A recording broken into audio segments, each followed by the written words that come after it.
Baik, bismillahirrahmanirrahim. Assalamualaikum warahmatullahi wabarakatuh. Perkenalkan, nama saya Nur Hidayah Mansur, Stambuk 130-2021-0197 dari kelas C3.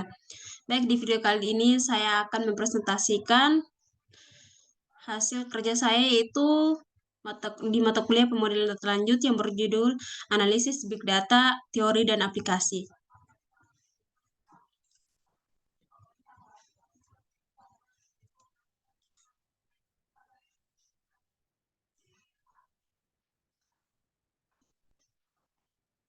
Bagi yang pertama ada konsep Big Data.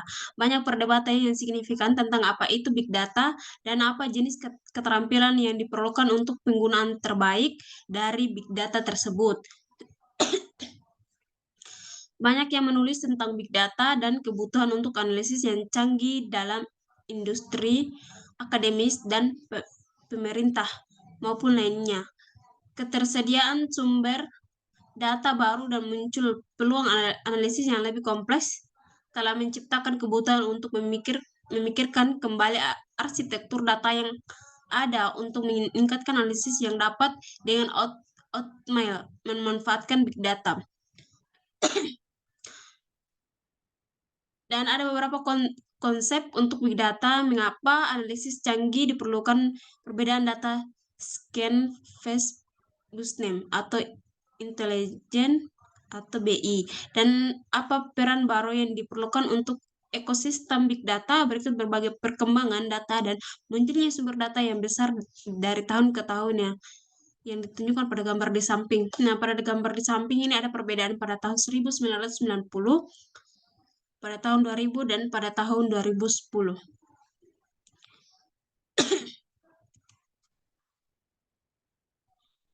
Nah, selanjutnya ada gambar umum tentang big data. Data dari sudut pandang ilmu pengetahuan, media penyimpanan pada hardware yang dapat digunakan adalah HDD, FDD, dan yang sejenisnya. Sedangkan media penyimpanan pada jaringan biologi, pada pada diri kita dikaruniakan otak oleh sang kreator atau sang pencipta. Seberapa penting mengolah data-data yang kecil kemudian berkumpul menjadi data yang besar atau big data tersebut. Berikut di samping ada gambarnya, yaitu gambar umum tentang big data. Nah, dari gambar tersebut ada beberapa elemen penting dalam big data, diantaranya yang pertama ada data. Nah, di sini data face a description of the world. Yang kedua information, yaitu komputer data and knowledge, atau merekam atau mengambil data dan teknologi pada satu waktu tentang at a single point. Sedangkan data dan teknologi dapat tersebut berubah dan bertambah dari waktu ke waktu. Yang ketiga, teknologi atau our personal map atau model of the world. Apa yang kita ketahui, Anda saat ini dapat menyimpan pengetahuan dalam diri Anda dalam apapun selain otak, dan untuk membangun pengetahuan perlu informasi dan data. Yang selanjutnya ada karakteristik tentang big data. Ya, karakteristik tentang big data atau 3V. Volume yang pertama, Facebook menghasilkan 10 TB data baru setiap hari. Twitter 7 TB. Yang kedua, sebuah Boeing atau sebesar 737 menghasilkan 240 terabyte dan penerbangan selama penerbangan dari satu wilayah bagian Asia ke wilayah yang lain. Yang ketiga, Microsoft kini memiliki 1 juta server, kurang dari Google tetapi lebih dari Amazon, kata Blinmer tahun 2013. Adapun catatan kepada kita, menggunakan semua data ini untuk memberitahu kita sesuatu jika kita mengetahui pertanyaan yang tepat untuk bertanya. Kata big data mengaruh kepada manajemen informasi skala besar atau large scale, dan teknologi analisis yang melebihi kapasitas teknologi data secara tradisional. Terdapat perbedaan yang paling utama dalam 3 hal antara tradisional dengan big data, yaitu amount of data atau volume. Di samping ini ada gambar tradisional vs big data. Teknologi Big Data dibagi menjadi dua kelompok, batch propagation yang mana digunakan untuk menganalisis data yang sudah stale atau data of rate. Pada saat waktu tertentu, data streaming processing yang mana digunakan untuk menganalisis data yang terus-menerus terupdate setiap waktu atau data in monoton. Yang kedua, velocity. Velocity adalah kecepatan data yang masuk atau per jam, per detik, data transfer, data as yang dapat menangkap apa saja yang dilakukan oleh juta atau lebih pengguna yang melakukan saat ini, di mana Chillstrom atau Weblog merupakan salah satu sumber data yang menarik. Sebuah Chillstrom meliputi suatu rekaman untuk setiap peminta halaman dan setiap pengunjung website. Jadi suatu Chillstrom merekam setiap gestur yang dibuat oleh pengunjung, dan gestur ini memiliki potensi untuk memberikan deskripsi mengenai kebiasaan dari pengunjung yang bersangkutan. Diharapkan bahwa Skillbot akan mengidentifikasi sesi yang berhasil dan tidak berhasil, menentukan apa pengunjung puas atau tidak puas dan menentukan bagian dari website yang secara efektif menarik perhatian pengunjung. Di samping ini ada gambar bentuk batch dan stream processing.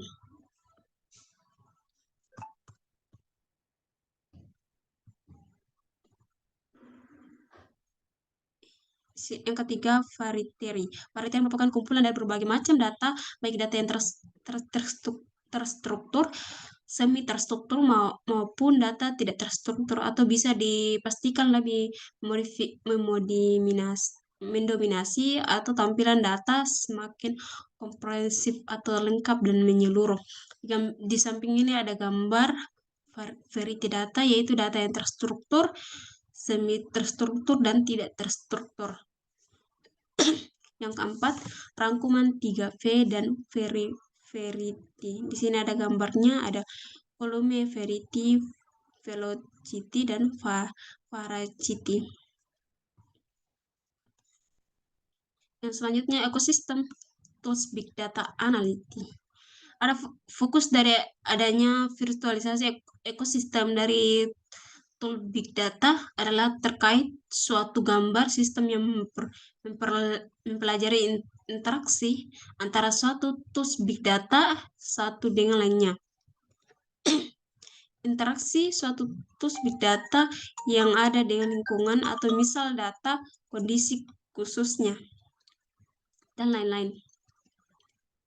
Sedangkan fokus dari pembuatan arsitektur tools big data akan dibahas lebih detail pada bab selanjutnya, adalah lebih ke arah seni dan ilmu yang digunakan untuk merancang, mendesain, dan membangun produksi dari mengembangkan dari banyaknya pilihan tools big data yang ada sesuai dengan seberapa kompleks kasus yang ditangani untuk proyek analisis dalam skop big data, dan memungkinkan akan adanya modifikasi atau perkembangan kembali arsitektur yang ada sebelumnya dari waktu ke waktu. Misalkan ada beberapa bulan atau tahun produksi arsitektur tersebut mungkin akan menjadi usang dan harus diganti dengan arsitektur yang lain yang lebih baik dan optimal. Di samping ini ada gambar contoh ekosistem Hadoop kedua. Nah, selanjutnya di sini slider kedua contoh ekosistem Hadoop. Sebelumnya contoh pada ekosistem Hadoop yang lain lebih ke arah industrial atau best propagation untuk diterapkan dalam bidang apapun. Misalnya kesehatan disebut bisa menggunakan Hadoop distribusi atau HD dari hasil karya tersebut beberapa perusahaan berikut. Yang pertama, Cloudera. Didirikan orang-orang yang berkontribusi di proyek Hadoop di Apache, memiliki pasang paling besar, membuat HD versi garis dan juga versi enterprise yang tidak gratis. Yang kedua ada Hortonworks, didirikan orang-orang yang berkontribusi di proyek Hadop, juga diadopsi di Microsoft Azure dan menjadi Microsoft HD Insigne. Yang ketiga, Map RT Map Map kronologis seperti hardware memberikan gratis untuk versi antar versi dan mendapatkan keuntungan dari ADETC. Hadop Hadop yang dari Apache memiliki kemiripan dengan Linux dari segi komposisi, konfigurasi, dan distribusi, namun bukan dalam hal fungsional. Ada Hadop komposisi dibangun dengan menggunakan software open source di bawah lisensi Apache Foundation.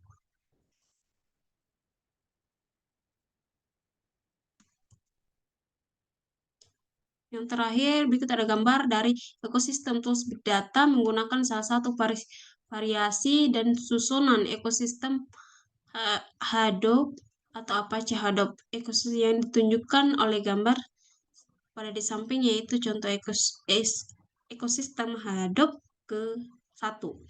Berdasarkan dari ekosistem Big Data yang begitu kompleks pada bab sebelumnya, maka hal yang sangat penting dilakukan pertama kali sebagai kunci sukses untuk membangun ekosistem Hadoop adalah mengidentifikasi kegunaan dan bagaimana interaksi antara atau dari masing-masing tools Big Data, serta apa saja yang nanti akan digunakan dalam melakukan pembuatan implementasi pada lingkungan Hadoop. Pada gambar sebelumnya memberikan contoh gambar untuk tentang interaksi aplikasi, tools, dan interface yang ada di ekosistem Hadoop yang dibangun, misal berdasarkan kategori atau spesifikasi dari setiap produk-produk Apache. Itu saja dari saya. Syukron. Wassalamualaikum warahmatullahi wabarakatuh.